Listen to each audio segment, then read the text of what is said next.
you gonna call? Podzilla!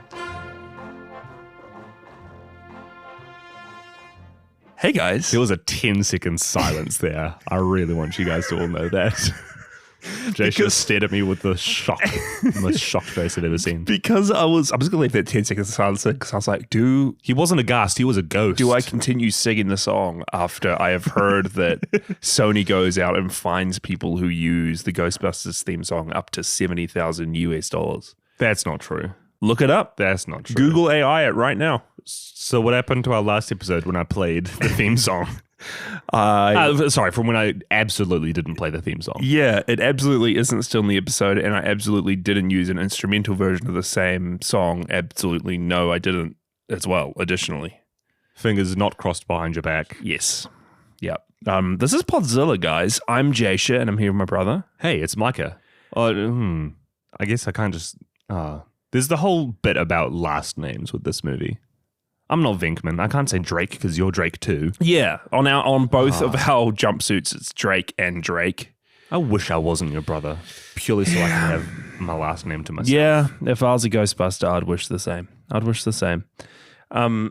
This is the show, Podzilla, where we are currently going through a whole lot of monster movies, a whole lot of creature features. We've expanded from which once was a journey through Japanese cinema, Godzilla, Gamera, Daimajin, Yokai, the classics. Not anymore. We're going into... Maybe Yokai. Keep Yokai in here. We'll keep Yokai in there. But yeah, we're going into more monster movies. And our theme currently is box office giants. Monster movies that did very well at the box office. Or giant monster movies, perhaps. Movies about giants. Giant movies? Are giants even monsters? At the end of this episode... the patrons will chip in for their nominations for the theme. I'm so curious, man. I've heard some of them have been twisting that theme any way they can. We have a few theme twisters again. If you had listened to our previous episodes, you'll know that the big centerpiece of this theme is Jurassic World Rebirth, which will be our next episode after this one, which is coming to cinemas very early July. Early July. Very early July. I think we may get a chance because, Micah, we're influencers. You said that that's the episode after this one? Yeah. 2 weeks' time. After this episode releases, which is like a week from now. That still will be in June. Yeah, but like mid-June? No, like end of June? Last days of June? But we won't have seen the movie. I think they're going to have like advanced screenings out. Micah, we'll figure it out. If it's a few days late, that's the centerpiece. Jurassic World Rebirth. We'll have started the next theme by then. No, we wouldn't have. I'm looking forward to that. Nice. Jonathan Bailey, Micah, your boy from Wicked. Oh. You know him. He's in that. Mm-hmm. Yo. Scarlett Johansson, who I think is extremely overrated. Jay, you can't say that here. I've rewatched recently Jojo Rabbit. I rewatched Black Widow. And but you just hate those movies in general. Fly Me to the Moon. And I was just watching all these and I was like, Scarlett, what are you doing? Have you seen a movie with her that you genuinely liked? Is it Under the Skin? Is when she's playing like a weird alien that like rocks up and gets men into a van. What? Seduces men and then like gobbles them up. What? Steals their souls. Keymaster? What? Yeah, she's a real keymaster. No, she's a gatekeeper in that movie. Girl boss, gatekeep. But yeah, Keymaster. Box office giants. We did last episode Cloverfield, this episode Ghostbusters, then Jurassic World Rebirth. It'll be what our patrons pick. But just real quickly before we get into what else we've been up to, Micah, Ghostbusters. I'm sorry, your timeline doesn't work. This works. This episode's coming out when? Micah, this timeline works. This is coming out when? This episode, listeners, you will be listening to this episode on Sunday the 16th. Sunday the 15th? Oh, you don't have Sunday at the start of your week in your calendar. It's called the weekend. Sunday's part of the weekend. Look, Sunday the 15th. Yes. Next episode after that? Yep. It's going to be what? 29th. Micah. Oh, we're a we don't do podcast. Weekly anymore. Mike, what are you up to? Are you possessed right now by Zool? What's going on? Maybe. You chose Ghostbusters. I love how Zool is a dog, but then just talks like a human. Never mind. We'll talk about it. What is Zool? The question that we're all asking. Zool is the gatekeeper. Before we get into it, Jasha. Yeah, well, I want to talk like... Whoa. I just want to ask what you've been doing. No, before that, Micah, I just want to get to the nitty-gritty with you. Ghostbusters, box office giant. You were playing with the theme well. You're doing what we intended the theme for. Thank you. $25 million budget. Big movie, giant movie even. Big budget, but even bigger box office. Giant box office. Look, this is what I look for. $370 million. Yeah. This is what I look for in a girl. Big box office, big budget, big marshmallows. Oh. Yeah, all right. Yeah, well, stay puffed. Mike is on record. Big Twinkie. But you look for a big Twinkie in a girl? Great. This outperformed two of your favorite films, Gremlins and Indiana Jones and the Temple of Doom, when it came out. All same year. Yeah, same year. Big year for movies. So Ghostbusters, I revisited it since I was a kid. You're watching it for the first time. We'll get into it soon. We'll get into it, guys. I know we've said it like 10 times, but we will get into it. We're going to be getting into it. Sorry, what were you going to ask me, Micah? I was just going to ask how your week's been. What have you been up to? It was my birthday last week. I had a week off. I literally didn't watch movies and just played video games. That's not like you. I know. I was looking at my letterbox. I was like, I haven't watched a movie for 6 days. What's going on? Actually, you know what we can talk about? What? Pivot to games. Yeah. Over the past few months, me and Jasha have been going through the Remedy universe of games. Classic Alan Wake, Quantum Break, Control. Alan Wake American Nightmare. Finally, after years of it being released, playing one of the spookiest games of all, Alan Wake 2. Yeah. I'm not far in it. You've gotten further than me. Yeah. But you've been saying that it's one of the only games that's made you genuinely terrified. Yeah. Again, I feel like this year I've just gotten back into gaming in a big way. I loved Indiana Jones and the Great Circle at the start of the year. Had an okay time with Kong Survivor Instinct. We did an episode on that. Whoa, that's 5 out of 5 right there. And then, we went into the Remedy games. Alan Wake, I just was obsessed with as a kid. Like, I read the novelization. I was staying up late, playing that game over and over and over again.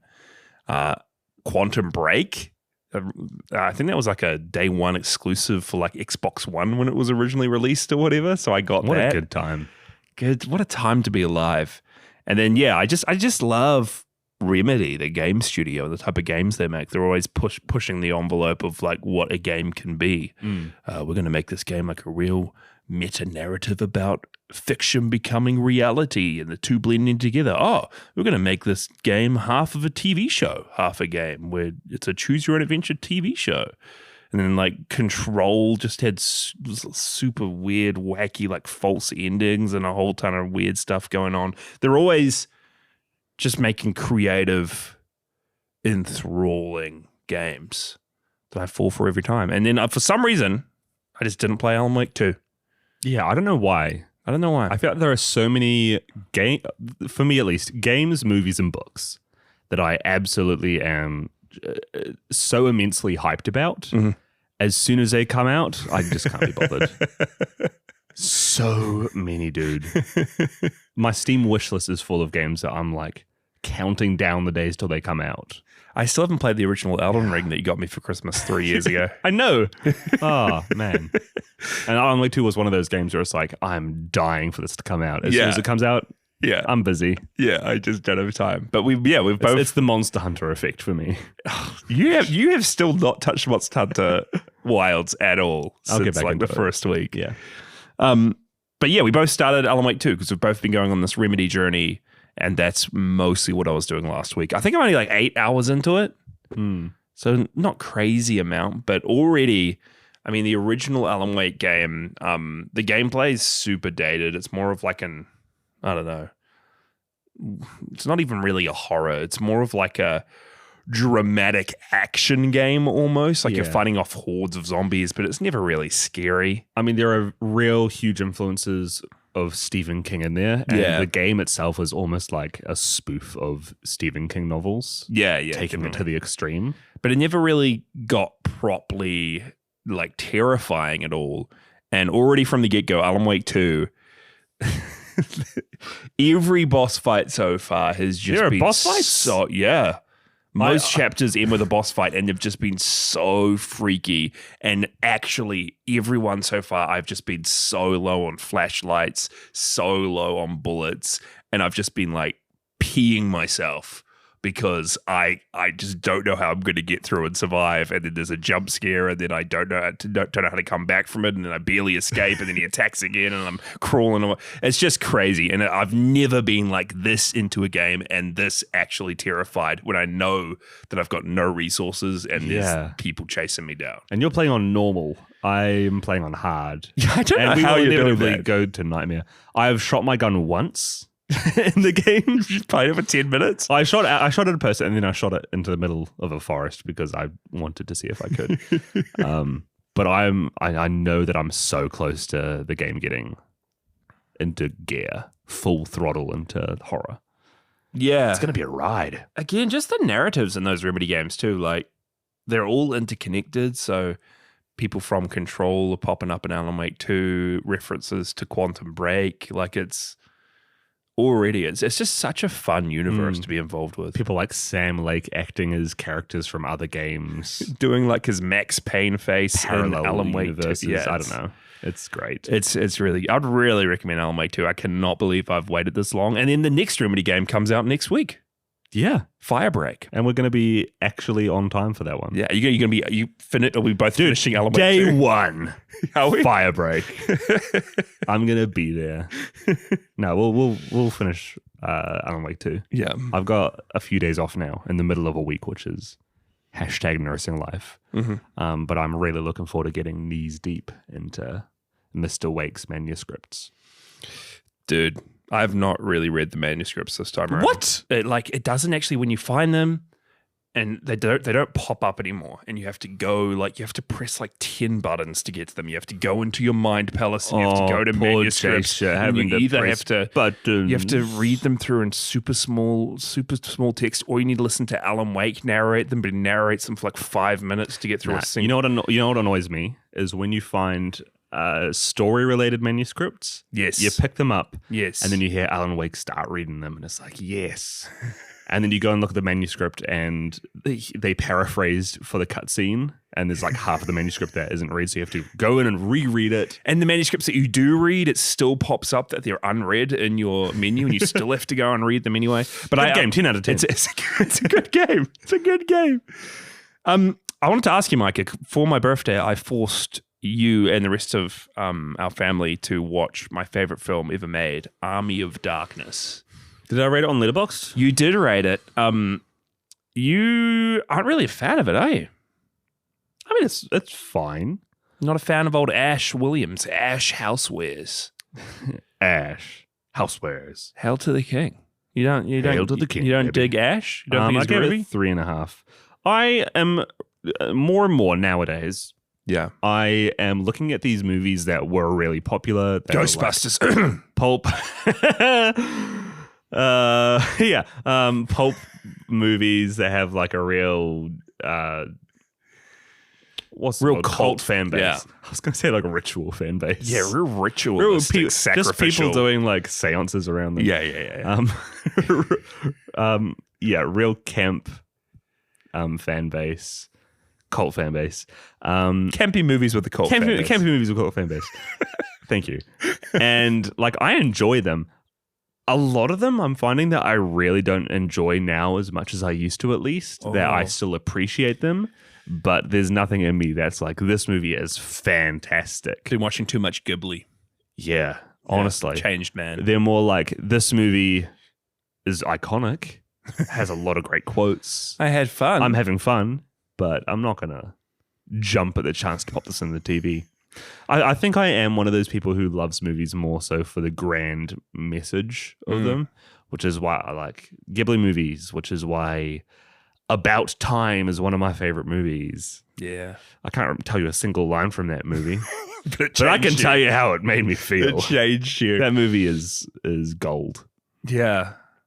Yeah, I mean, movies are interesting, right? Because you have the ones that you come away from and gain a new, fresh perspective on life, or they make you feel a certain way, or make you feel sad, make you feel happy. Or there's these ones like Army of Darkness. I don't know why. That's one that I look at it purely from like I really love film. I really love hearing about like Sam Raimi and the filmmakers, and just seeing the amount of like practical stop motion, like Bruce Campbell acting his heart out. I mean, even the impact that they have, like the fact that the good old siege on Am I a Real Lord of the Rings fan? On not Minas Tirith. Helm's Deep. Helm's Deep, thank you. Yeah. Was so heavily influenced by that movie. Yeah, Peter Jackson took inspiration from the King Arthur's castle siege in Army of Darkness for Helm's Deep. And I think it's that eternal conflict. Like when I jump onto Letterboxd after watching a movie, am I rating the movie on how good it is or how much I enjoy it? That's why you have to go to Jasha's tried and true 5 single star rating method. Right? Yeah. 1 star. Terrible. 2 stars. Bad. 3 stars. Good.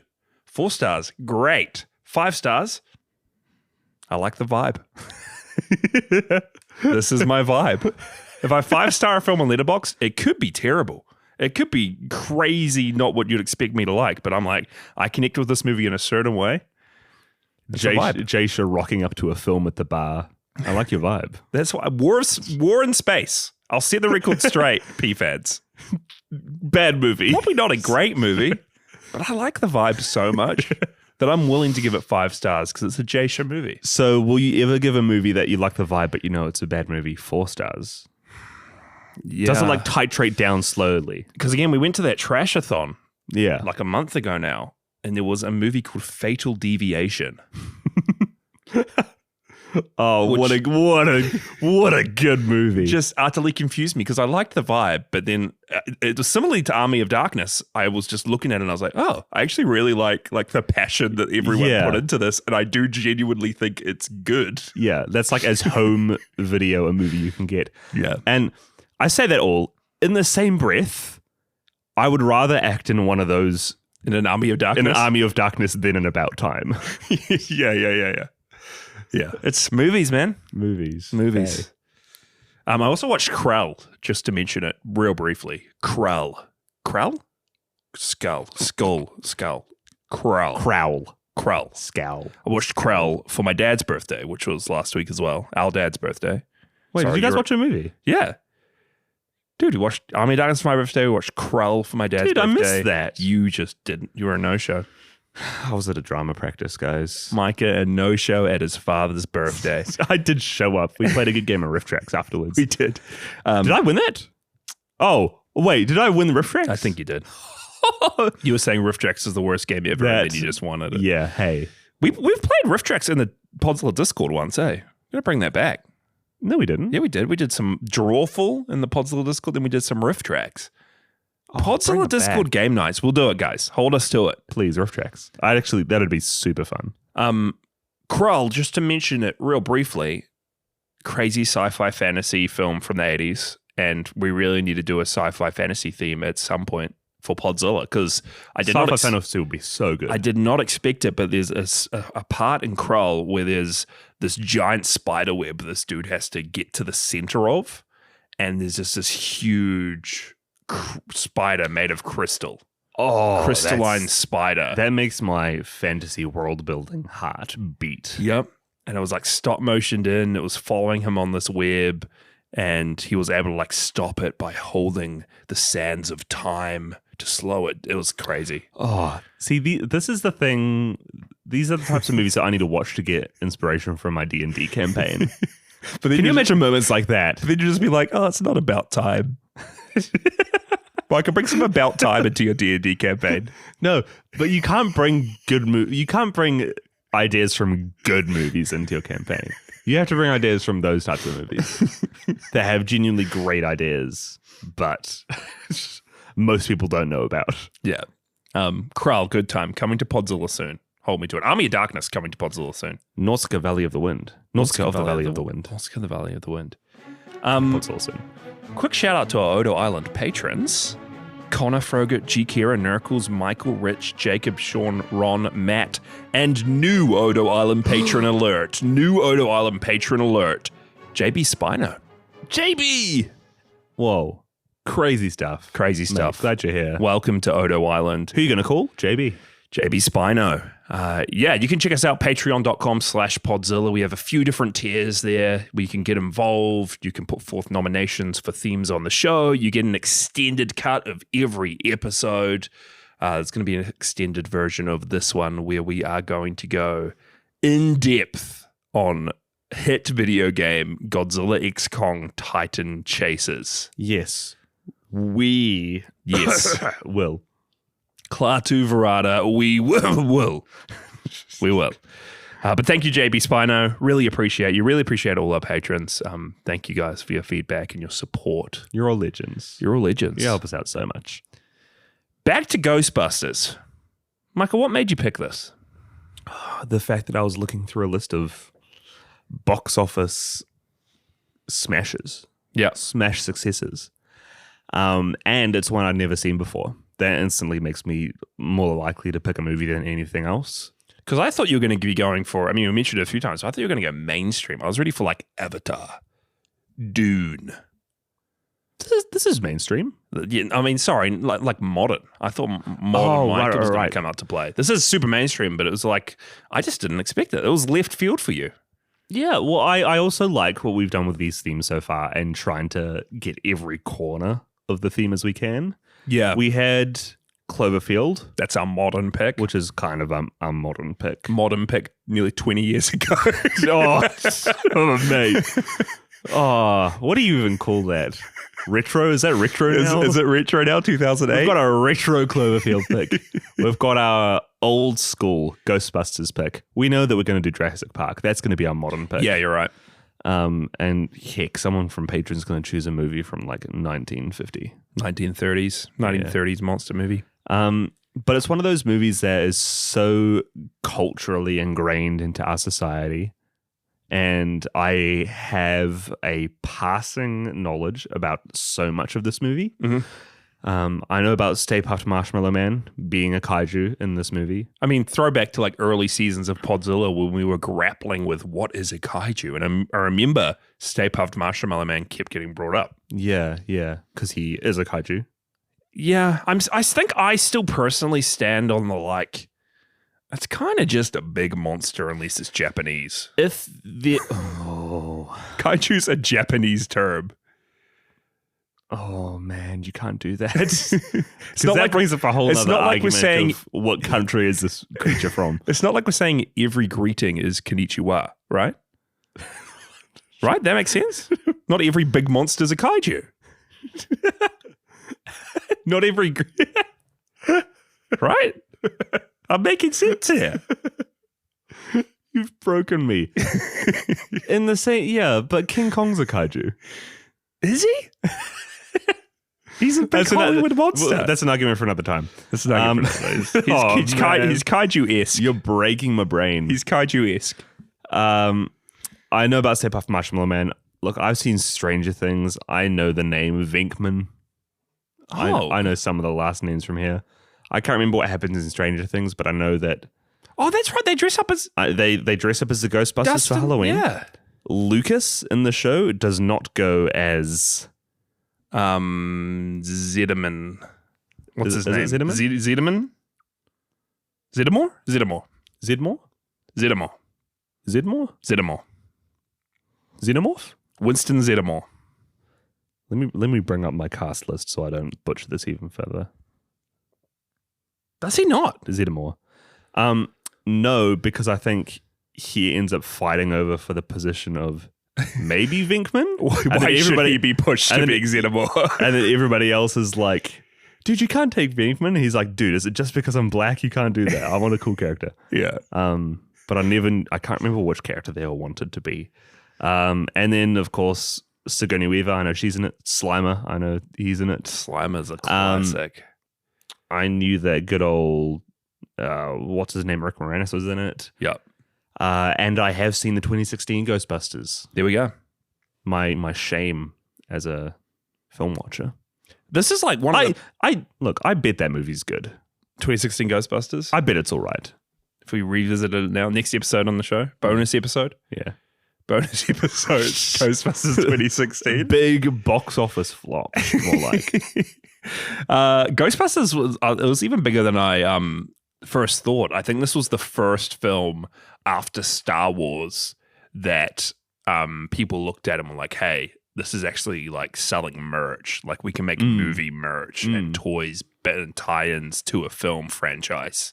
I mean, it can be as big as it is. Even the fact that the song that spun from this movie, even apart from the movie itself, has just become such a hit music craze. Yes. Like everybody knows the Ghostbusters song. Yep. And like growing up, I knew that it was associated with the movie, but the song itself was just its own thing. It's like anytime you'd buy like a 80s mix CD compilation, Ghostbusters is in there.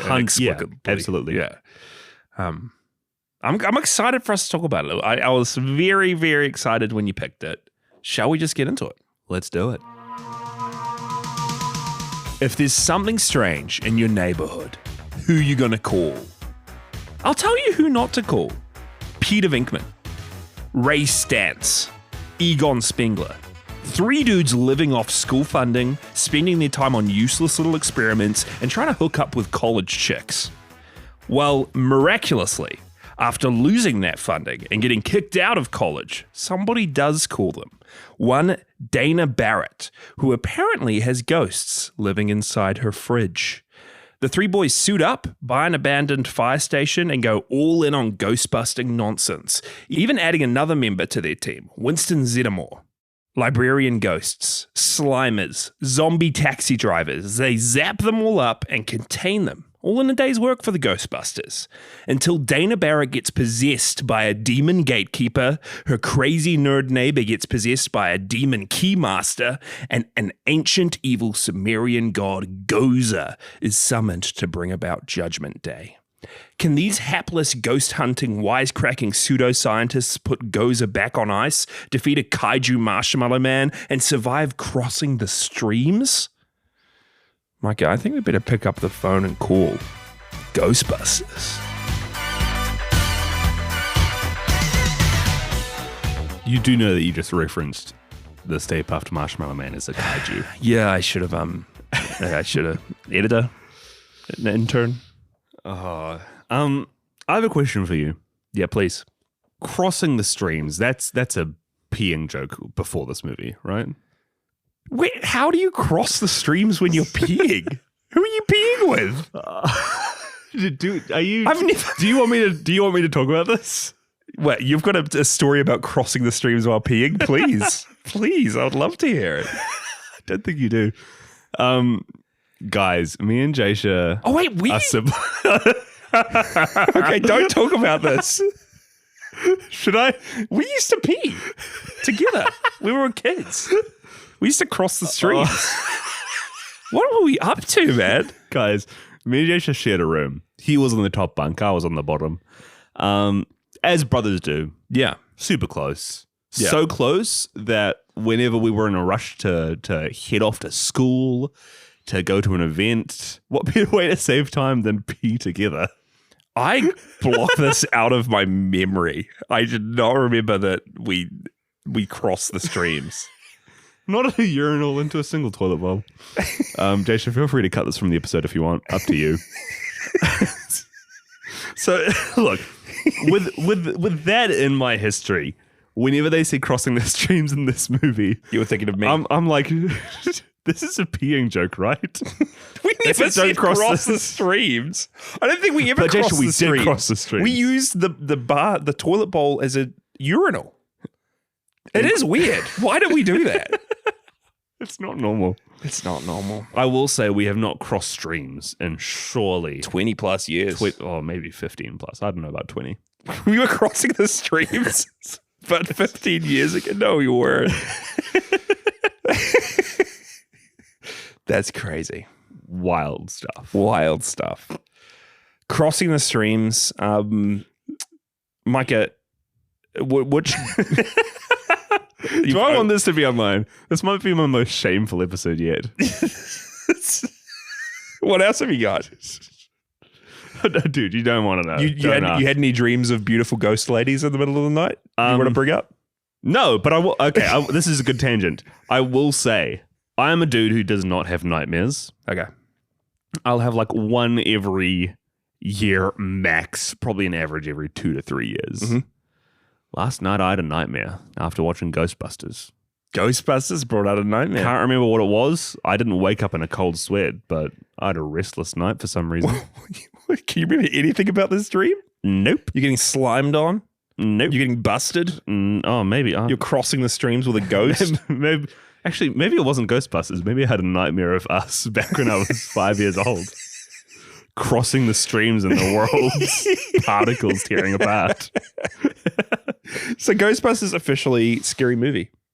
Elevate 2, get out of here. It's not, right? No, this is not a scary movie. It's not, but I've heard people say, like, when they watched this as a kid when it was released, the librarian ghost freaking out, man, that's scary. Yeah, and that's fair. Like, there are so many scenes with really cool practical effects. The movie, I watched this on, where did I watch this? I think I rented it on Apple or Amazon or something. Is that updated graphics? Surely it has updated effects. There's a 4K release, definitely, yeah. I think I watched the 4K release with updated graphics. Yeah. I'm so curious to know what the original effects look like here. Because at least in the version I watched, like, there are so many cool scenes. The zombie person in the car, the librarian at the start. That's in the original, I think. Yeah, I know for a fact that on the original release, there were, like, visible wires, super shoddy effects because they were in a rush to get this movie out. And they fixed them up. And I imagine they fixed them up. George Lucas did. Yeah. We unintentionally watched Ghostbusters Special Edition. We didn't even know it. Mike, I want to know who you see yourselves as. Who you see yourself as in the Ghostbusters troupe. Good old Louis Tully. Who's Rick Moranis? I was going to say, do you see yourself as Rick Moranis? If I had to cast myself as one of them? Yeah. 100%? Oh, maybe not 100. Maybe Egon Spengler. You see yourself as a Spengler? I see myself as a mix between Spengler and Ray Stantz. Yeah? Dan Aykroyd. I see a bit of Stantz in myself, but then I also, I relate to Venkman a lot. Venkman, man. Bill Murray was like 34. And he is just, his hair is doing wild, scary things. Scariest part of this movie in his early 30s. And I'm itching ever closer to 30 now. And my hair, Micah, you see this widow's peak? You see these two sides? Do you see that far back? That's a classic. You've got it Stantz. too. That's this is a classic Stantz Drake hairline. Stantz, Venkman, Drake hairline. We are going to turn into these characters in our early 30s. I have a question. Yeah. Do you like all of these Ghostbusters as their characters? Venkman is a big creep, man. Do you like Venkman? Yeah, I like him. I think Bill Murray is the funniest part of the film. He just does this real wild, wacky, like straight, dry humor. And he's constantly popping it in throughout the whole film, throughout every conversation. He's like an unlikable guy, but you kind of like him a little bit, and you kind of grow to like him as the movie goes on, and Dana grows to like him as the movie goes on. But he is just a bit of a creep. And what we hear, like, he's never left college. This dude's 34. What is he up to? I will say, yeah, good character growth that he does not sleep with Zool. With the gatekeeper. Yeah, hey. With the gatekeeper. You think he would, right? And then he just... Actually redeeming factor for Venkman. I have a hot take. You hate all these Ghostbusters. I love Stantz. Yep. I love Spengler. You love Zeddemore? Zeddemore. I could give or take Zeddemore. I like Zeddemore. I think he was my second favorite of the bunch just because all these other guys are weird, and he shows up as just this normal dude. Yeah, he's absolutely the straight man to all of them. Normal dude looking for a job, wanting to do it well. I love his character that he's just like, dude, any full-time paying job, I'm in there. He like doesn't care about ghosts, but he's like bringing up like Revelation and Judgment Day, and it's crazy. I would have liked him a lot more if he had been there from the start. Yeah, he only comes in halfway through. I know that's because they had good old Eddie Was Eddie Murphy supposed to be in it? Eddie Murphy's supposed to be playing Zeddemore, but pulled out quite late. Wow. So I'm looking forward to seeing Ghostbusters 2 and seing his bigger part in that, I imagine. But I really cannot stand Venkman. You can't. And furthermore, I don't think I can stand Bill Murray. You don't think you can? I haven't seen a lot of Bill Murray movies. Do you like him in Little Shop of Horrors? He has but a cameo role in that. He's all right in that. That's where he shines. I do like him in that because he plays it way more campy and condensed. Look, this is what I look for in a girl. Condensed, campy. Guys, Mike is on the hunt this episode, and yet he's talking about embarrassing pee stories. Have you seen much of Wes Anderson stuff? Because he's good in Fantastic Mr. Fox. I don't mind him in Wes Anderson. Yeah, but also fine as Garfield. Just to throw that out there. Fine as Garfield, bad as Venkman. I don't like him as Venkman. I've seen him in Zombieland and Ant-Man. He's terrible in both of those. Not terrible. I don't like his style of acting in a lot of his movies. Yeah. I haven't seen Groundhog Day or Lost in Translation. Caddyshack? Scrooged? No. I haven't seen either of those either. But I almost want to do a full-on dive through his movies to see if I... To exposure therapy. To just meditate and figure out how I feel about this guy. I looked at him in this and I literally thought he was like late 40s, 50. And I find out he's still in college in his early 30s. And I think it might just be that I don't love his improv humor. Most of his lines are improv in this. Micah. And I can't figure out. I just can't figure out his character because he feels like he... I don't know if the character of Venkman cares about ghosts at all. No. I feel like he doesn't care about his job or anything at all. That's what makes him fun, though, because he's a complete enigma. You find out this whole film starts when he's like doing one of his experiments for his negative reinforcement ESP activity. Great scene. Which is great when he's purposefully... a guy's trying to guess a shape on a card, and whenever he gets it right, he's like purposely shocking him, and he's letting the girl get all the shapes wrong because he wants to get with this girl.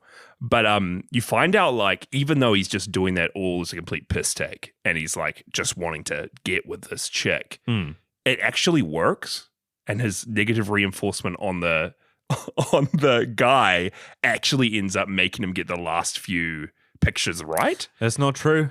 Yeah? That's not true. The squiggly lines that were there, he got it right. No. He said a couple of wavy lines. There were 3 wavy lines. Wrong. Bzzzt.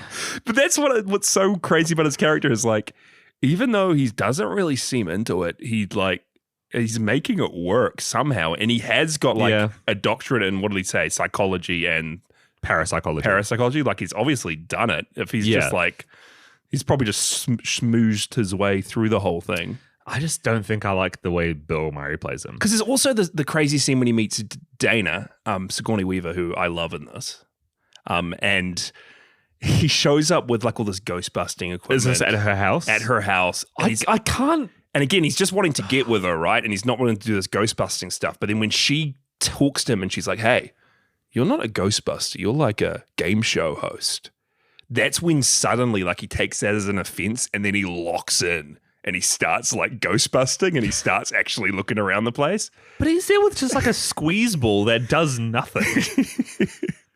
He's an enigma. Like he kind of takes it seriously and he wants people to think he's taking it seriously and he's kind of good at it, but then he's just so... I feel like what I was wanting was a little more... Maybe a little more of an acting in either direction from Bill Murray. Yeah. It's one of those cases where like an actor is doing something and I don't know if that's just their acting choice or if they're... how do I phrase this? There's a moment in Severance. Oh. Severance spoilers real quick from season 2. But this is the only way I can think of to explain it. But okay. the moment where Hully... Guys, don't listen to this. Hully R. Watch the show. It's a genuinely fantastic show.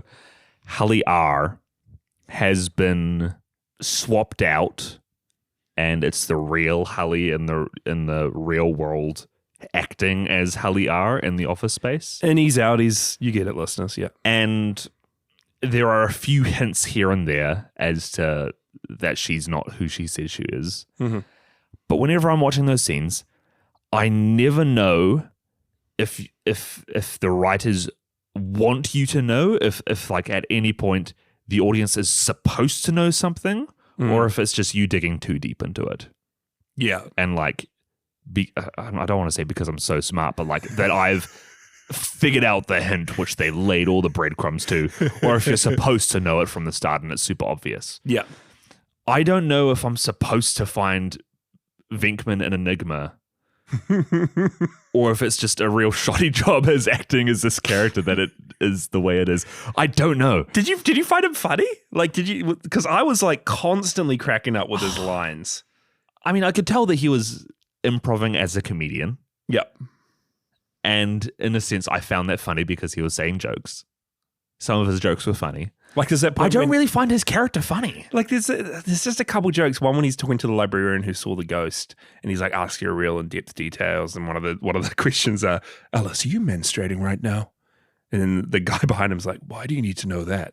And he replies, "Back off, man. I'm a scientist." That one's great. Good line. And when everyone and like Xenomorph and all the others are talking to the mayor about this is Judgment Day, and they're like reciting all the like things that cats and dogs living together. Yeah, biblically happen at Judgment Day, and all Venkman can think of adding is mass hysteria, cats and dogs living together. Like, he's so out of his depth compared to the rest of the Ghostbusters. But he's the face who you grow to kind of love, even though you know he's a terrible person and he doesn't really contribute much. But he needs to be there. He's kind of the... I'll say this to cap it off. By the end of this movie, I'm thinking to myself, I would have preferred... This is wild, guys. I would have preferred Bill Murray and Rick Moranis' roles to be switched. Rick Moranis as Venkman. I feel like Rick Moranis would have been a better Ghostbuster. Can we talk? I would not be opposed to that. Rick Moranis as Louis. What do we think? And then Bill Murray as just a real creepy neighbor who just does his own thing. What do we think of Rick Moranis in this film anyway, Mike? I do love him. Rick Moranis is always one of those actors that I just genuinely really, really love. He is playing the same character essentially as Little Shop of Horrors. I don't know how to describe this dude. And like Honey, I Shrunk the Kids. Exact same guy. Yeah. He's always just the nerdy, awkward dad. Nerdy, awkward neighbor who keeps accidentally locking himself outside his room. He's wanting to make like, he wants to make people think he's all that. He's got all this knowledge about like the best deals to think people to like him. I love the scene of him finally hosting his party. And he's trying to introduce everyone to everybody else, and he's just only talking about like their taxes and how much financial stress they're in. There's that one girl. She was my kid. That whole scene was practically improvised by him. Was it? Yeah, which is so great when he's talking to the girl and he's like, "Oh, we need to do is start dancing. Let's get on the dance," and just tweaking out. That's so good. She's like my favorite part of this film because she is this random, like really beautiful girl dressed in like hot pink, and everyone else is just like middle-aged, like businessmen. Somehow she's there, and she just seems real sweet. Like, I think I'm going to leave, and then he wants her to dance for her, and then she gets so excited. Like, who is this girl at this party? Louis, man. And even his lines about like him always seeing Dana in the corridor. Dana, you're missing a classic party in here, Dana. Classic. And even his lines just about like, "I'm going to tell everybody you're on your way. Dana's going to liven up the party." And even like, I find him funny. I feel like I just want to find one. Just imagine him as the face of the Ghostbusters. He'd make the perfect Venkman. This is the hill I'm going to die on. I agree with you. That's a good take. I really want to see Ghostbusters too. Yeah, I'm going to rewatch it soon because did you prefer to? I preferred it when I first watched them both back to back. Do a lot of people prefer it? No. I know nothing about it. Nah, it's very different. they change up the story quite a bit, and it's a bit more. Something about this one, it just feels real messily put together.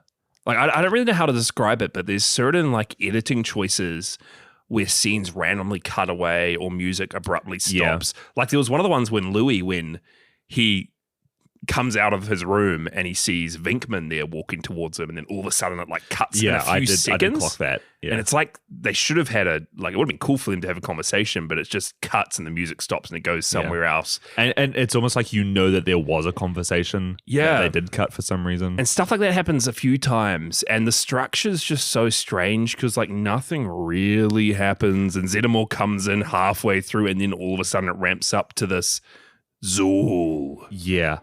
The big thing where the big part where I noticed that was looking at the amount of ghosts in this movie. Yeah. You got the librarian. Yeah. As like the initial ghost encounter. Yeah. And then the Ghostbusters have to pull themselves together. And then they find Slimer. And we'll get back to Slimer. They finally capture Slimer. Yeah. And then there's a montage of them capturing so many ghosts and getting so famous. And all it is them holding the smoking boxes. Never see the ghosts. You never see ghosts. And even up until Zool, like the big climax of the movie. Who was actually the I don't think bad? Gorbo. I said Goza. Yeah. Not Gorgo. Not Gorgo.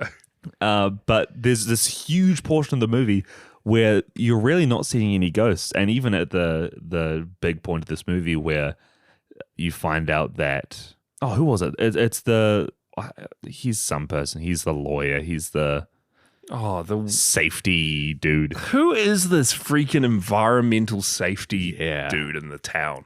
Oh, I do love the addition of his character. He turns off the Ghostbusters containment system, effectively letting all of the ghosts and spirits out into New York. Yeah. You don't see a single one of them, except for the taxi driver. Yeah, and he hardly moves, but he's there. And I love and I hate the fact that the entire city is like, this is the worst thing that's happened to the city. We're going to, like, hell is let loose on Earth. And it's purely just because you're seeing all of these red lights flashing in the sky. It's the same thing that, like, Mission Impossible Final Reckoning did, where it's like, hey, AI's taken over the world. Cults are everywhere worshipping this AI. And you do not see any of it, but you just believe that it's happening. And it's in this, it's like, for the whole final scene, you only see the Stay Puft Marshmallow Man and Goza, who's just a person. That's Goza, right? No, because Goza's that, like, random lady that's there too. Yeah, but then Goza's like, you're right. Take whatever form you think of. Yeah. It's Goza. It is Goza. But you're right. You just have to, like, believe that every street in this city is full of a random ghost you never see. Yeah, man, everybody's getting haunted. Did you have a favorite ghost? I feel like there aren't many to choose from. There aren't many. I really like Slimer. Very different kind of ghost. This just real chaotic ghost who's not really doing anything but just eating. He's just eating and sliming. He's going to cover you in slime if he attacks you, and he's going to eat a whole lot of sausages and just cause some chaos. They go all in on that for like every other Ghostbusters movie. It's like a plot point that Slimer's around eating something. Is it the same Slimer? No. Something I did like about this is like every ghost is practical. Yeah. Like Slimer is full on Muppets vibes. Yeah. Whenever you see him. Cookie Monster eating the food. Yeah. And it cuts to like real weird stop motion that doesn't quite work. Like usually I love stop motion, but this one just looks a bit cheap whenever it happens for any of the monsters. Those dogs. Specifically, yeah. I really like Slimer purely because he's one of the ghosts that they actually devote time to fleshing out and showing the chase. They properly have a ghost hunt for him, yeah. Yeah.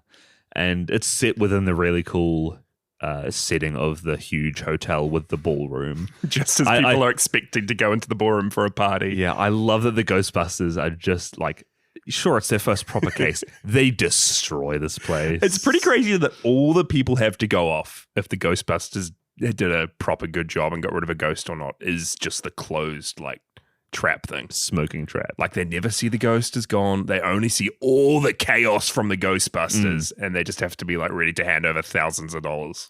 And to his point, like the economic safety, whatever his name was, the environmental safety, whatever that advisor, whatever you call him, he is full on the theory that these guys are just hoaxing the whole thing with illusions. It would be fun for mirrors. them to explore that a bit more. Like he constantly is like showing up to the scene of their crimes and just seeing the damage and just seeing like slime. And like that's a fair thought to have when you just see this shattered, smoked ballroom. Yeah. And then these guys asking for $5,000. Yeah.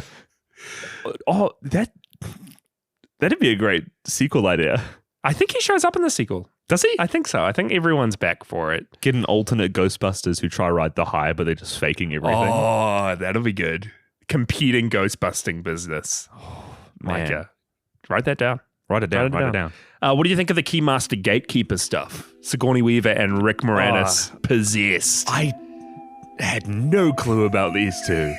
This is crazy. I love Sigourney Weaver in this so much. Sigourney Weaver is fantastic as the gatekeeper. So good. And the scene when like Vinkman opens up the door and she's like, Are you the Keymaster? And he says no. And then she closes it and then opens it up and she just like repeats the exact same thing. Like she's not even there. What is this demon doing? I don't know. It like willingly just like lies down, levitates. She's got a good look in this movie. I love her dress and her makeup hair. Yeah, she's fantastic. That floating scene, all practical effects. I love it. That was cool. She had like a full body cast on connected to the drapes behind her. Really? It's just a really cool effect. That looked cool. Yeah. What do you think of in competition of Sigourney Weaver's look, Rick Moranis' possessed look? I wanted him to have something. He had like a single button done on his like shirt, his button-up shirt. I don't know what I think of possessed Tully. Huh. I didn't know. I'm still. Did they get it on? They 100%. Yeah. Louis got his wish. Look, a gate and a key. The key opened the gate. That's what we're saying. Are the dog creatures Zool?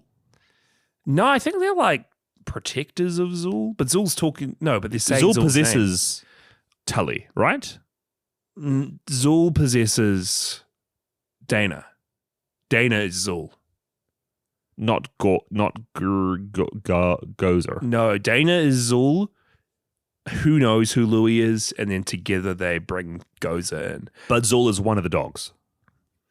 Maybe, but then why, as the dog, if you were Zool, would you say Zool? In the refrigerator. Yeah. The dog saying Zool. Who was that? That's its name. Zool. These demons just go around giving around they just need to give out their names so you can do some research on them and figure out how to stop them. Look, if you're possessing a fridge and someone opens it up, you're going to say your name. I can't think of any cool catchphrase to say. Jasha. Micah. I really love that refrigerator scene. I was expecting just like classic ghosts across this whole movie. Yeah. To have a fridge open up and have like a kingdom in there with like a throne and this dog thing. Yeah. It's great. Eggs cracking. You see the Stay Puft Marshmallows on her counter at the start. I wasn't expecting it to lean a little bit more into cultish vibes. Yeah. But I liked it. Yeah. I thought it was really good. Yeah. Stay Puft Marshmallow Man. Oh, we need to talk about it. He's only in this movie because, like you were saying, Gozer lets them decide which form to face it in. And they're all just like, we're not going to think of anything. Look, that's a cool idea. Yeah. Bring that into your D&D games. That is cool. Like, you so powerful, you don't even care what you fight the guys as. And then Stance accidentally thinks of the most non-threatening thing he can, the marshmallow mascot, Stay Puft Marshmallow Man. That was an original idea for this movie, right? I think so, yeah. Stay Puft. Let me fact check that. Yeah, Stay Puft Marshmallows aren't real. We always had we had a similar man. The something man. Not the Michelin Man. Michelin Man. Who's the Michelin Man? That's the tire guy. He looks similar, right? Yeah. He could be a Stay Puft Marshmallow Man knockoff, the Michelin Man. Oh, yeah, absolutely. It's like, that's Stay Puft Marshmallow Not Man a sailor. Right I love Vinkman's line of like, he's a sailor. We just got to find someone to hook him up with. He's a sailor in New York. Just needs to get laid. See, Vinkman's good, Micah. That was a good line. That was a good line. I just watched On the Town the other week, which is a musical about sailors coming to New York trying to get with a girl. So it really hit for me. Is that what Hail Caesar's all about? Don't think so. That's about sailors. Fake actors. That's right? about sailors singing about how much they're not gay, but then they're obviously gay. They're just going out to sea without any dames to get with a. Yeah, that's very funny. I love Hail Caesar. Stay Puft Marshmallow Man is really cool. I really like him. Yeah, he looks great. I love how the smile and this real innocent thing gets so scary. He is surprisingly expressive. Yeah. Even the fact that his eyes are moving around, like they went all out with the Stay Puft model. And I'm really impressed. When they finally cross the streams. Just like me and Jasha. Just like we used to. Just like the good old days. Just like the good old days. I love that shot of its face quickly melting away like a marshmallow would. Yeah. That was cool. Reminded me a lot of Raiders. Yeah, very Raiders-esque. And then just the visuals of having the whole city covered in marshmallow. Yeah. Each of them covered in marshmallow. Xenomorph does his, like, what does he say at the end? He has like a victory shout, right? Yeah, he does like a big victory shout. I should know it. I mean, even the fact that the marshmallow stuff looks so clearly like a marshmallow. Yeah. It's great. I love this city. That was it, right? Yeah. I love New York. Yeah, it was so good. Let me look up a little quotes. I do have to on IMDb. I have to admit, I do wish like the action scenes were better. I mean, there's only so much you can do with your pack. What's it called? Proton pack. Proton pack. Yeah, but I like. Does Gozer really do anything? Does the Stay Puft Marshmallow Man really even cause any destruction? Do you see anything? Yeah, I guess. Do they really? Hard. Do they really? The only thing they really do is cross streams in a few seconds, and then everything's back to normal. Like, it just seems weird that there wasn't more of an explosive finale, or more of like really fun, wacky, action-packed ghost hunting sequences where the ghosts fight back. Because even when Slimer like attacks and slimes Venkman, you don't see it happen. Yeah, there's not. Oh, yeah. There's not a lot of real threat from any of these left things. to the imagination. And even for, like, Zool alone, I feel like is a huge antagonist for most of the movie until you hear about Gozer. Yeah. Zool doesn't really do anything. When you get to Gozer, you feel like Gozer's going to be an all-powerful creature. Yeah. Apart from picking its own form of the Stay Puft Marshmallow Man. What does she do? She throws most of them nearly over the edge of the building. Nearly.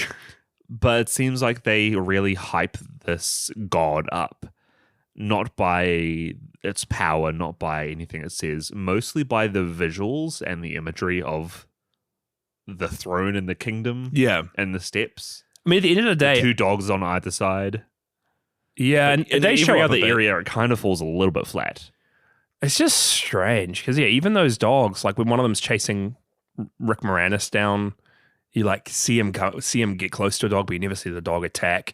But I guess at the end of the day, it just comes down to like, I think it's way more comedy than anything else.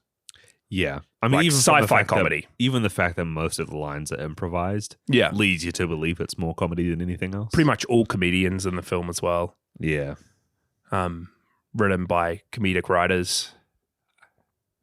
Yeah, I mean, I really love it. I love it's so funny. And I do love the characters, and I do love, it's such a like ripe, fresh, I don't know, it's such a different world.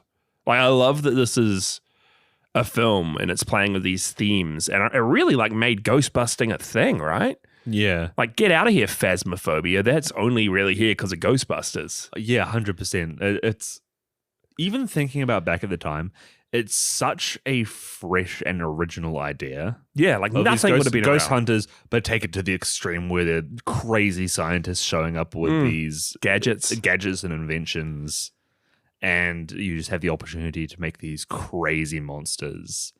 And And the idea of having like practically insect exterminators become celebrities, right? Yeah. That just feels really fresh.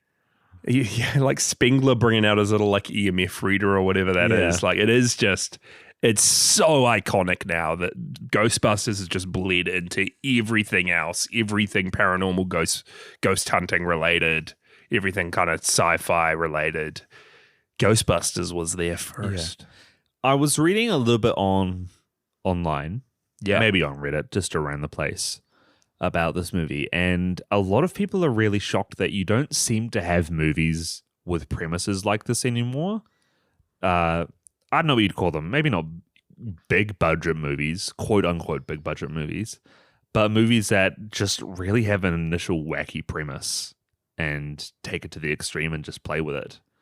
I feel like most big budget movies nowadays are established franchises or the start of huge new series. Yeah, to be honest, this felt very Marvel movie-esque. The banter, kind of the setup to the big finale, kind of the abrupt ending to it all. Yeah. The abrupt ending to it all. Yeah. Yeah, I don't know. It felt, very different for the time, but it just exactly like you're saying, very fresh. Like it's very impressive that this just kind of came out in 1984 and was its whole original new thing that had kicked off a franchise and has spawned so much from it since. And you're right, very hard for something to come out nowadays and to like spawn a fresh new original kind of different movie series and franchise. I doubt this was trying to be a franchise at the start, but it had just such a huge cultural impact because it and potential stuck to its ideas and potential. Like you can see it from the first movie. I mean, right, you come away from it being like, oh, I want to see more ghosts. I mean, I want to see them do more stuff. Being able to pitch a movie like that in one sentence. Yeah. I feel like that's really rare nowadays. Yeah. Because, I don't know, maybe people pitching ideas for movies need to have a little bit more of a thesis going into it. Mm-hmm. You can't just have one idea like that. This is like a one-liner and it rules, right? Yeah. One-liner? What would you say for Ghostbusters? Washed up scientists hunt down ghosts. Maybe save the town? Maybe say that sounds like a cryptic crossword. Maybe fall in love with beautiful woman and save the town. Maybe. I want to hear about your notes for this movie. You are iconic, Jasha. Thank you. Classically write so many notes. I just had more little bits. I mean, Spengler is such a good character. He's so straight. And his jokes are so I love Spengler. And he's like, print is dead to the receptionist. I love the relationship between the receptionist and him. Yeah. How she is so clearly trying to impress him and get with him. Yeah. And he just does. He's kind of okay with it, but he's not really just in his own world. But like, print is dead. Print is dead in 1984, Biker, according to Spengler. Print is dead? Print is dead. She's reading books and she asks him about reading and he's like, no, I don't read. Print is dead. And then he has this, she asks what he does for hobbies and he says, I collect spores, mold, fungus. This guy. I also really loved in the Slimer fight, before they properly find Slimer, they get spooked by a maid in one of the hallways and they set off their proton packs and she gets scared. She remains in the background while they're having a discussion and they're like, whatever they did caused a little bit of a fire on the floor. Yeah. And you can just see her for their whole discussion getting one of the like little cleaning sprays and just spraying it on the fire and it doing absolutely nothing. Oh, that's great. And I was just watching it and that was really, really funny. That's perfect background acting. I love that. That's so good. Just how they would explain stance as well, how he would explain ghosts throughout this whole film. Like when they hear about the librarian ghost and he rattles off, oh, it's a free-floating, full-torso, vaporous apparition. Full torso, free-floating. That's what I look for in a girl, Jasha. You look like a free-floating, full torso. Vaporous? Yeah, absolutely. She only is a vaporous apparition for you right now. Yeah. Not existent. Look, if she ain't vaporous. I like how Zul just called humans sub-creatures. Yeah. So, you sub-creatures. Yeah. Not even like subhuman. We're just creatures. We're sub-creatures. P-fans, we're calling you sub-creatures from now on. P-creatures? Sub-Ps. Sub-fans. Sub-P-fans. Sub-P-fans. You're not even P-fans anymore. Yeah. I think that's pretty much all the notes I had there. Yeah. Do you have any more trivia to bring up? Yeah. I haven't seen any of the other Ghostbusters movies. I know that the most recent one, I watched the trailer for Frozen Empire. Is that what it's called? Yeah, I mean, Ghostbusters 2 came out quite quickly after this one. It's still in the 80s. I always thought there were like 3-4 original Ghostbuster movies. Nah, just the 2. I think there was a pretty popular animated show that I've never seen, but yeah, people love that animated show. And there were a few video games that people loved as well. And then the all woman reboot that didn't do very well. That's crazy because I thought there were like 3-4 Ghostbuster movies. Nah, that 2016 movie felt more to me like, hey, it's another one in the established franchise. Nah. It's crazy to think that was like the revival after so many decades. I think they were trying to make a third one for years and years and years, but then is it Harold Ramis? Who plays Spengler, passed away, and then they just canned that idea and they went for the reboot instead. Yeah, because they didn't want to do a proper sequel without him. But then they found a way to do a sequel without him, and that was to focus it on Spengler's daughter and have him appear as a ghost. He appears as like a CG deep-faked like Rogue One ghost. Is he in 2016? He's in the Ghostbusters Afterlife reboot. Yeah, he's like integral to the plot. Oh, he's in Afterlife. Yeah, he's not in 2016, but he's in the more recent reboot. That's also a sequel, and the whole plot is about like him being dead and his daughter wanting to reconnect with him. I read like the synopsis and how it's about like the Spengler family. Yeah. I watched the Frozen Empire trailer. I don't know why I watched that trailer. I think it was on the streaming platform that I'm on, and I'm like, hey, it's Frozen. It looks cool. But I noticed how Bill Murray was in it. Everyone's back. Stance was in it. Everyone's back. Zed Moore was in it, but he wasn't. And which is sad. He's back as a ghost. I really like him. He's back as a ghost, apparently. And I do think it was quite a sweet way to do it. Like, they didn't want to do a sequel without him. They waited for so many years. That must be such a hard decision to make where, like, we have the technology now to be able to create, like, whatever send-off you want for a character. Yeah. It still was weird, man. You still watch Ghostbusters Afterlife, and it's still just weird. I really want to go through the whole Ghostbusters journey now. Not even for the pod, but, like, in my own time. 2014 is when Harold Ramis died. Yeah. Fans of the movie near the time of his death paid tribute to him by gathering around the fire station that is the outside of the Ghostbusters headquarters. And they did so many things related to his lines in this first movie. They ended up creating a memorial made of makeshift candy bars. Which is referencing Venkman giving Spengler a candy bar in this movie. Right. A lot of Twinkies. People brought so many Twinkies. So many funny moments with, that candy bar, the Twinkie. But then they also just brought so many collections of spores, molds, and fungi. That is great. Which would be just a fantastic memorial for him. Imagine your memorial just being full of mold. Well, even better, imagine your memorial, like, that's such a sweet idea. Yeah. You passing away, but your memorial being people just really paying tribute to the roles that you've done. Yeah. Like, that'd be such a fantastic, lasting impact to have.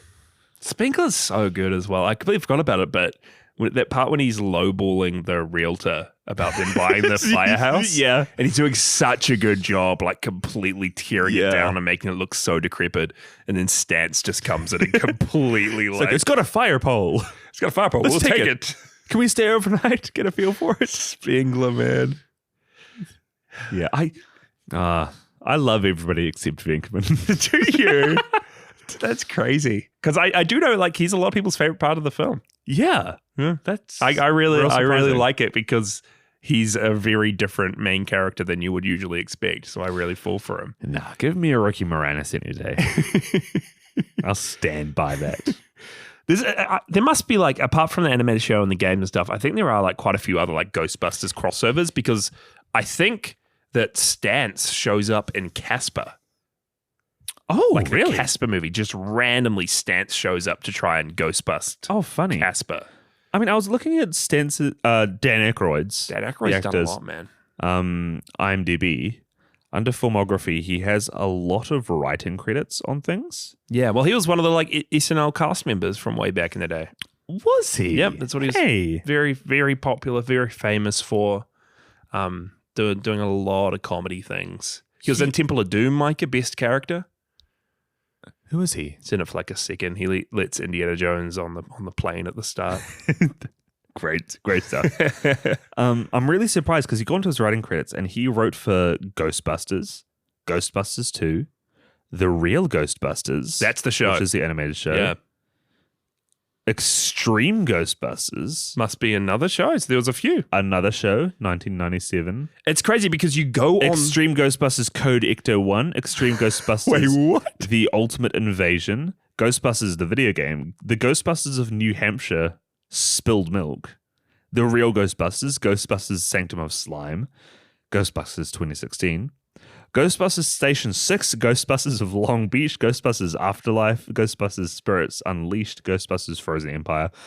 A few of these seem to just be like really low-budget fan films. I wonder if he's just credited as a writer because he helped create the property in the first place. I think he might be for a few of those, but dude, I want to play Ghostbusters Sanctum of Slime. It is crazy because you go on the Ghostbusters wiki and like I was looking up Zool and the You were looking up Zool? I was looking up Zool on the wiki and it's just full. Like there's so much lore about Zool and you scroll down and actually look at it and it's all from the show and it's all from the games. Crazy, like way more from those bits than from this film and from the proper big releases. I'm always really fascinated by media where you have like the main piece of media that everybody knows, and then so much background from secondary media like that. I feel like, I mean, even just thinking about it, there's Doctor Who, so many episodes of the show. There's like triple the amount of audiobooks with the real cast, with the real doctors and actors. Who's listening to that? I like fell down that rabbit hole the other day because he's still releasing like new stuff with like a River Song. Yeah.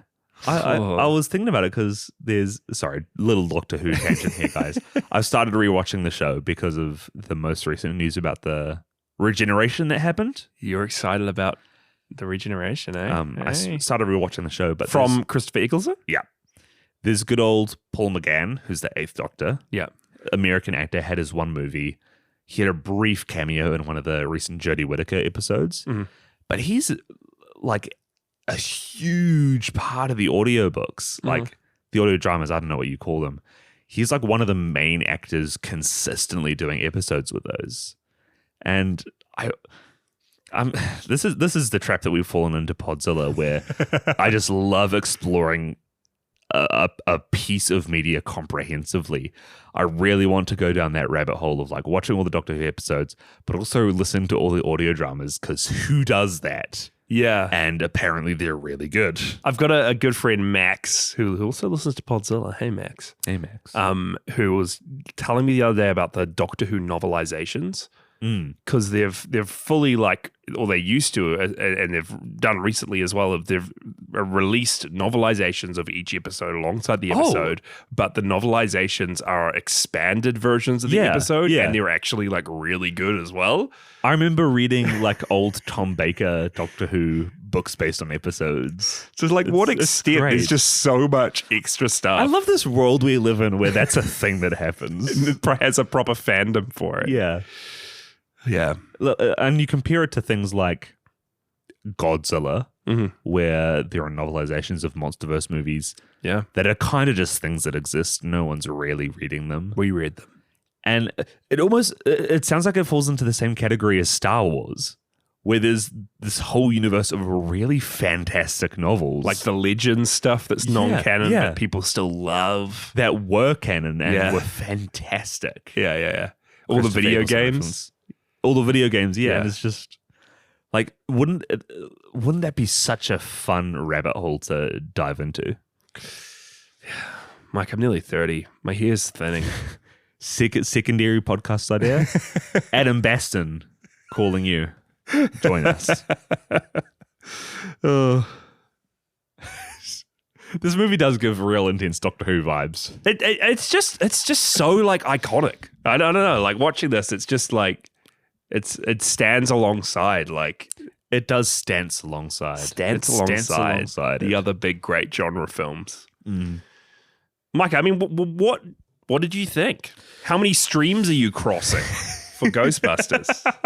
Proton pack streams. I'm crossing 3 streams, man. 3 streams? As much as I do like this movie, like I said, I'm not nominating it for a movie night watch. Or maybe I will. I don't know. I'm not raving about it to every person I meet. I think it's a really fun movie. I feel like Bill Murray shouldn't be the main Ghostbuster. Oh. Get Rick Moranis in there. Oh, get Scotty Weaver in there. And yeah, I feel like there's a lot of pacing issues. I was expecting far more ghosts than there actually were.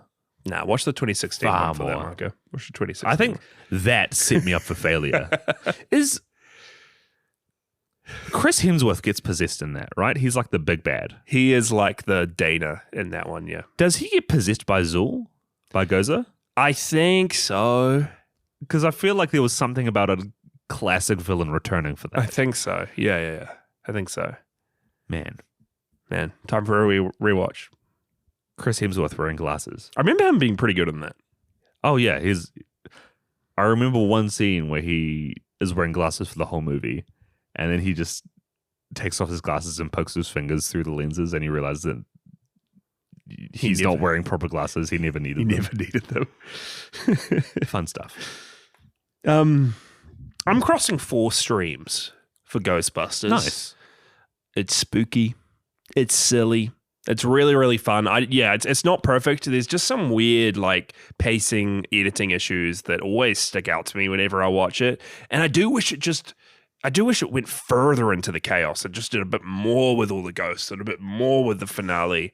But for what it is, it's a very fun time. Yeah. And again, I do think it's just so singular and so original. Yeah. For an original idea, real crazy fantastic what they were able to accomplish. And yeah, Vinkman is kind of a creep, but I like him. What was he doing in that one scene where Dana leaves like her recital with that random head musician in the world? What's Bill Murray doing in the courtyard? He's just waiting to make some small talk with him, Micah. He's like doing this weird walk. He's doing he's very strange there, but that's where you start to fall for him a little bit. That's where I did. That's where Dana starts to fall for him. Micah, just real quickly, we got a bit to get through still, but before we get there, just to finish off this Ghostbusters discussion, there is a screening process to be a Ghostbuster when you need to reply to a list of things. Do you believe in them? And you say whether you believe in them or not. So I've got the list here. I thought we could both do it. Do you want me to answer genuinely? Genuinely. Okay. We're both, everything's out this episode. Everything. Yeah. We might as well get it out. Genuine, quick reactions for each of these, okay? Micah, do you believe in UFOs? No. Yes, I do. Well, nice. I respect you for that. Astral projection. I'll probably say no for astral projection. I think I'll say no. I'll say no. Mental telepathy. What is telepathy again? Talking to people. No, talking to people. Or like seeing things. Yeah. Yeah? Yeah. I say yeah as well. What about ESP? Yeah. Yeah? Yeah. Clairvoyance? Yeah. Yeah? Spirit photography? No. I'd say yeah. Fun stuff. I believe in ghosts. I think so. I don't believe in spirit photography. You don't think spirits could be caught on camera? Nah. I believe in spirits. I don't think they could be caught on camera. Telekinetic movement. Oh. You move things with your mind. No. Yeah, I don't think that's far-fetched as well. Full trance mediums. What does that mean? What does that mean? A medium that can look. I believe in semi-trance mediums. Full trance is where I draw the line. The Loch Ness Monster. No. You don't believe it ever existed? No. I firmly believe, like, I grew up really loving cryptids and like learning about as many as I could. The show Monster Quest was very formative for me. I believe that there was a Loch Ness Monster at one time. And that there probably was a Bigfoot at one time, but I just think that they've subsequently died off. I believe that there could have been a plesiosaur. Yeah. I do not think that anything labeled as the Loch Ness Monster is real in any capacity. All the photos, all the eyewitness accounts, you're calling them liars. Yeah. Wow. Lastly, the theory of Atlantis. No. You don't believe there is a lost continent that is submerged? I'd actually love to do some research into where the theory of Atlantis came from. Because what if it's one of those things where, like, there genuinely is just a whole bunch of evidence for it? We haven't looked into. It's just become so normalized. It's like when you're a kid and you think quicksand is going to be so much more prevalent in your life. In every movie. Yeah, well, I mean, because there's a theory. Again, I don't learn a lot about it at school, but like Pangea, right? That all the continents first used to be one before they broke apart. Which I believe in. Yeah. Well, man, Micah, that's a hot take, believing in Pangea. But like hearing about that as a kid would blow your mind. Yeah, it does. Surely one of those little bits of land just fell into the ocean, you know? I would believe that. I believe in Atlantis. Do you? I believe. I'm going to add a few things onto here. Oh, no. Just talking about cryptids. Do you believe in aliens? Yes. Do you believe in Bigfoot? Yes. Do you believe that the Bigfoot video is a Bigfoot creature? The Patterson Gimlin film? Yeah. No. You think that's a hoax? I think that's a hoax. There's been that guy who's famously come out. There's been a few people who have come out and like said it's a hoax. I think either Patterson or Gimlin also near the end of their life came out and were like, oh, could have been a hoax. The other guy could have played a hoax on me. So yeah, I don't believe. Oh, my mate's known to be a jokester. He could have been a costume. Where I probably stand with all that cryptid stuff is people have probably seen things, and those stories and legends came from somewhere, and there probably were creatures and cryptids there once upon a time. But all the recent, or not even recent now, but like all like documented, recorded, all the retro recordings, all the like photos and videos. I don't believe in any of that. Yeah. I tend to stay in the same zone. Like, people have experienced things, they didn't capture them. Yeah. And they're probably not around anymore to be captured. Yeah, that's the thing with Bigfoot. Like, regardless of if there was a Bigfoot or not, there's no way it could have survived for this long and not been caught by anyone. Exactly. Leads you to believe it's fully dead. But I do believe UFOs, ghosts. Do you believe that people have been abducted by aliens? Yes. Yeah. Hey. Micah, do you believe the government has covered up aliens? Area 51, do you believe in all that stuff? Now that's a good question, because I don't think aliens exist, but they're so shady. Yeah, right? They've been... Area 51's real. You think it's just like real crazy, like technological advanced, like aircrafts and stuff? That would have to come... Oh, I don't know, man. Because there's also the recent... It might be fake. I saw a video of Neil Armstrong recently. Because do you believe in the moon landing? JJ, do you believe in the moon landing? I believe that people landed on the moon. I believe people have landed on the moon. I want to believe in the original moon landing, but there's part of my brain that's just like, surely in the race to get to the moon, the US the government would have faked something to make it seem like they were there before they actually were there. That makes space. In a space race against the cosmonauts. Yeah. Makes sense. Makes sense. Yeah. I was watching this video of Neil Armstrong, who is a professed Christian.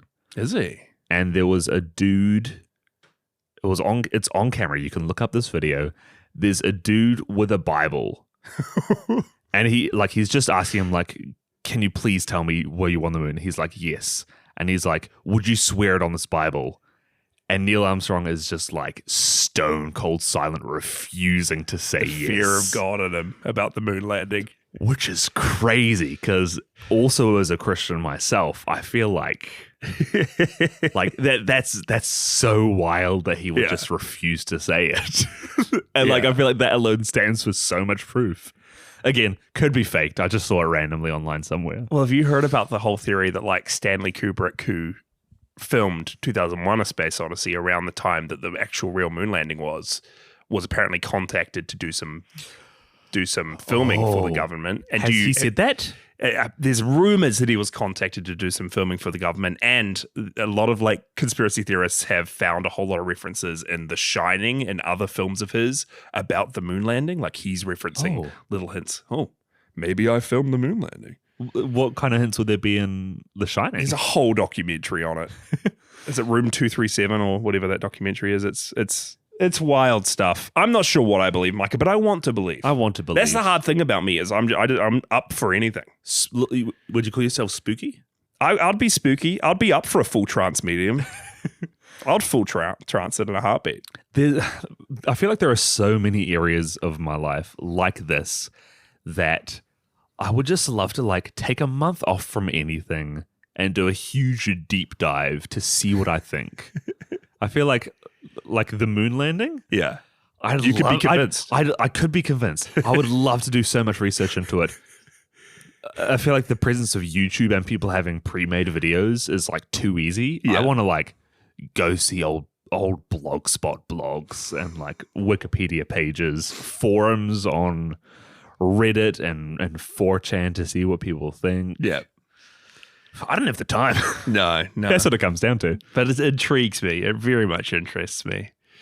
Man, crazy episode, Micah. Crazy episode. We're coming out of this looking like just crazy town. Yeah, crossing streams. We need to get to our mailbag.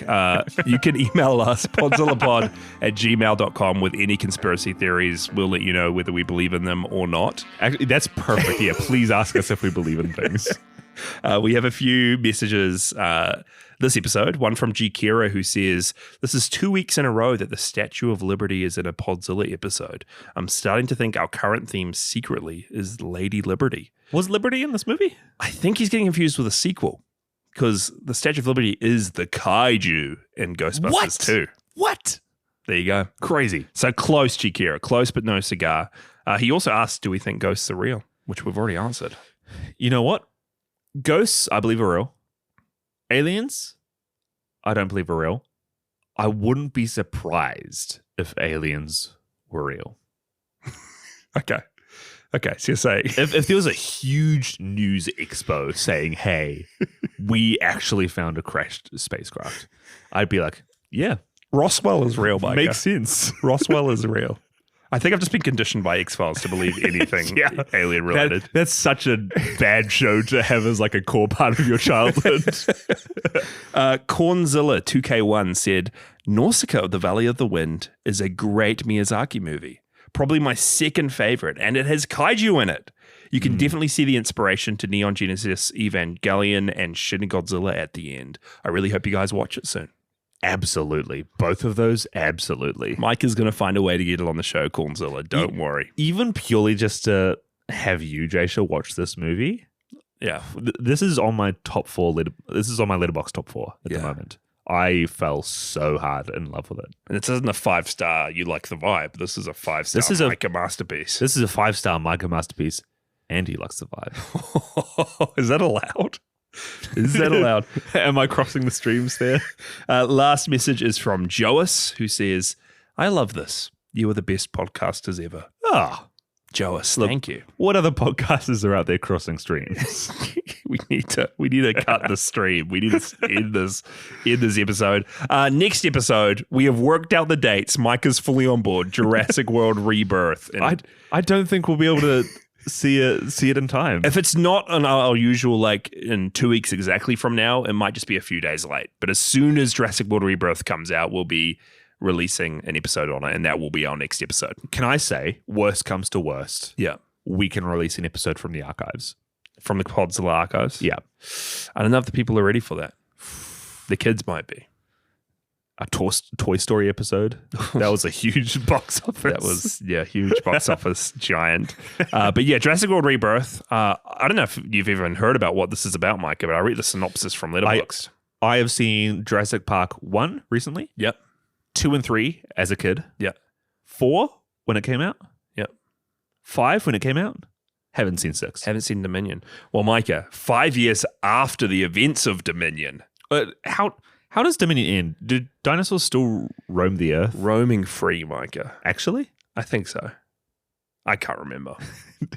I think so. I might re-watch that before, but 5 years after that, a covert operations expert is contracted to lead a skilled team on a top-secret mission to secure genetic material from the world's 3 most massive dinosaurs.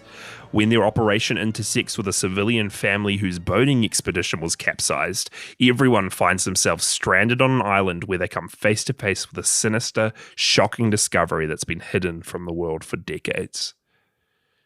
It sounds different to your average Jurassic Park movie. I quite like it because it sounds like the stakes have been lowered.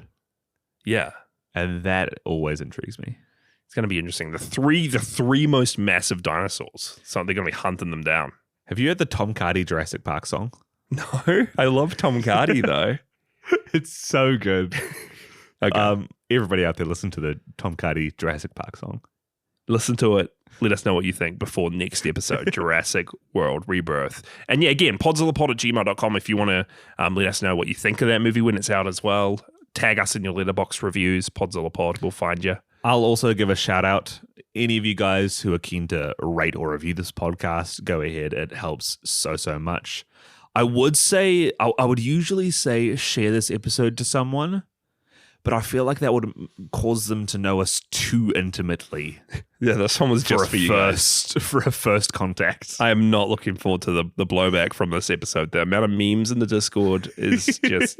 Rich, Frogurt, please calm down. We need to have like a day, a 2 day, 2 day ban on memes. Yeah, just to give us some time to recover. After Jurassic World Rebirth, we will be covering a film nominated by our Odo Island patrons. I have a list here. I actually don't know any of the nominations. So the polls will be open when this episode is out. And if you're a patron for our Infant Island or Odo Island tier on our Discord, you'll be able to vote and get your vote in for one of these nominations. Here is the list, Micah. How many are there? 1, 2, 3, 4, 5, 6, 7, 8, 9. Okay. 9. Mighty Morphin Power Rangers, the movie. I can see that.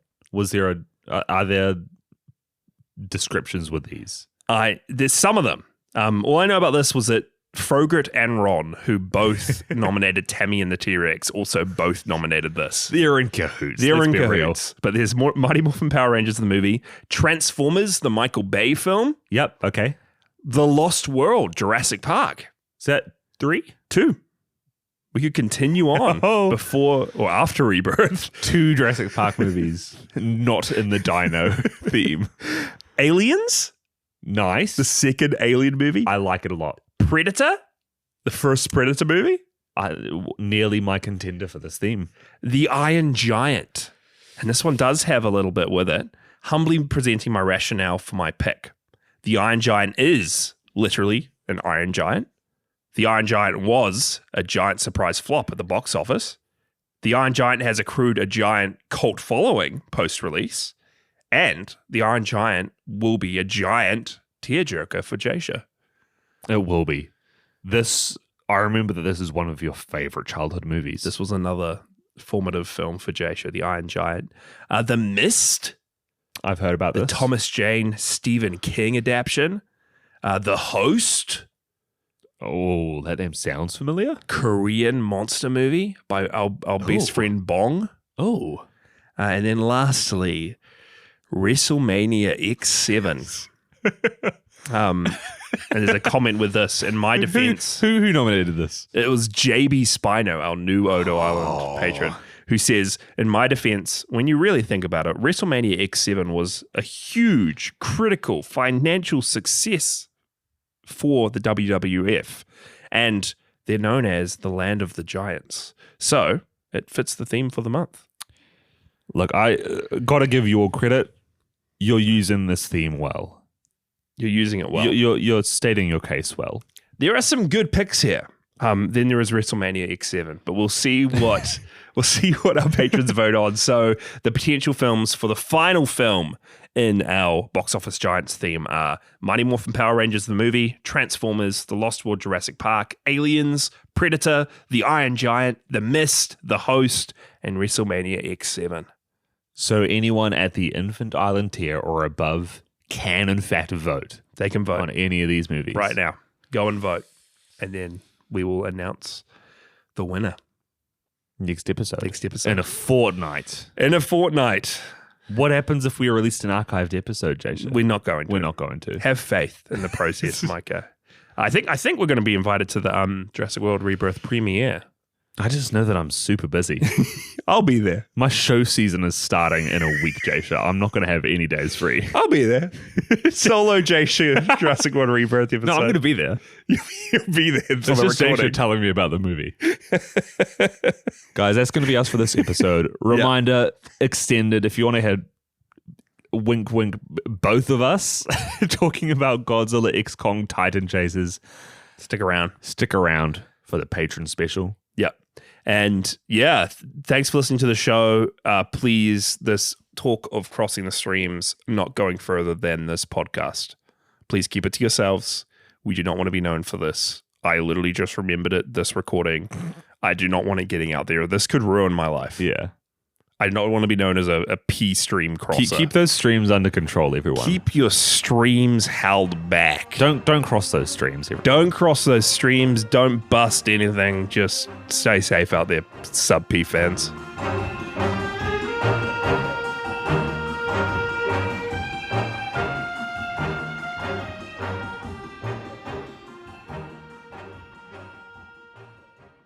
All right, I'm gonna uninstall Godzilla X Kong Titan Chasers, please, and I'm gonna take a pee. I'm gonna go home. Maybe play a little bit of Alan Wake. You want to go to the bathroom? Oh, actually, yeah, I might come with you.